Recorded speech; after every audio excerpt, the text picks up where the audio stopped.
বর্ধমান দুর্গাপুর লোকসভা কেন্দ্রে তৃণমূল কংগ্রেস প্রার্থী ভোট প্রচার সারলেন মন্তেশ্বর ব্লকে। মন্তেশ্বর ব্লকের অন্তর্গত মাঝের গ্রাম অঞ্চল, পিপলন অঞ্চল ও জামনা অঞ্চলে সন্ধ্যায় জামনা অঞ্চলে ভোট প্রচার করে আজকের কর্মসূচির সমাপ্তি হবে বলে জানা যায়।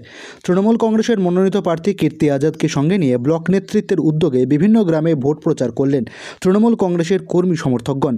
আজ সোমবার প্রচারের শুরুতেই মাঝের গ্রাম অঞ্চলের সিহি গ্রামে বাবা মহাদেবের মন্দিরে পুজো দিয়ে কর্মসূচি করলেন প্রার্থী কীর্তি আজাদ। পাশাপাশি এছাড়াও প্রত্যেকটি গ্রামের মন্দিরে পুজো দিলেন এবং ভোট প্রচার সারলেন। প্রার্থীকে কাছে পেয়ে সমর্থকরা চন্দনের ফোঁটা এবং ফুলের মালা দিয়ে বরণ করে নিলেন।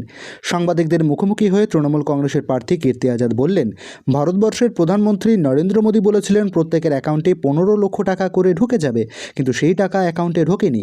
তাদের মুখে সিএএ মানায় না। এও বললেন, যেখানে পশ্চিমবঙ্গের রাজ্য সরকার ফ্রিতে চাল দিচ্ছে আর কেন্দ্রীয় সরকার সেখানে গ্যাসের দাম 1200 টাকা নিচ্ছে। এই হচ্ছে কেন্দ্রীয় সরকারের নমুনা। এই কর্মসূচিতে উপস্থিত ছিলেন মন্তেশ্বর পঞ্চায়েত সমিতির সভাপতি শেখ আহমেদ হোসেন, সহসভাপতি প্রতিমা সাহা, ব্লক সভাপতি, জেলা পরিষদের কর্মাধ্যক্ষ, প্রধান উপপ্রধান সহ সকল সদস্যা এবং কর্মীবৃন্দরা। তৃণমূল কংগ্রেসের প্রার্থী কীর্তি আজাদ ও পঞ্চায়েত সমিতির সভাপতি শেখ আহমেদ হোসেন কি বললেন তা আমরা শুনবে নেব। नरेंद्र मोदी ने केवल झांसा दिया है, झांसा के अलावा कुछ नहीं दिया और उसके साथ में जुमला दिया है। बंगाल के लिए एक दिन का मीटिंग नहीं किया। हमारी योजनाएं जो केंद्र सरकार थी उसमें पैसा नहीं दिया, मनरेगा का पैसा नहीं दिया, आवास का पैसा नहीं दिया।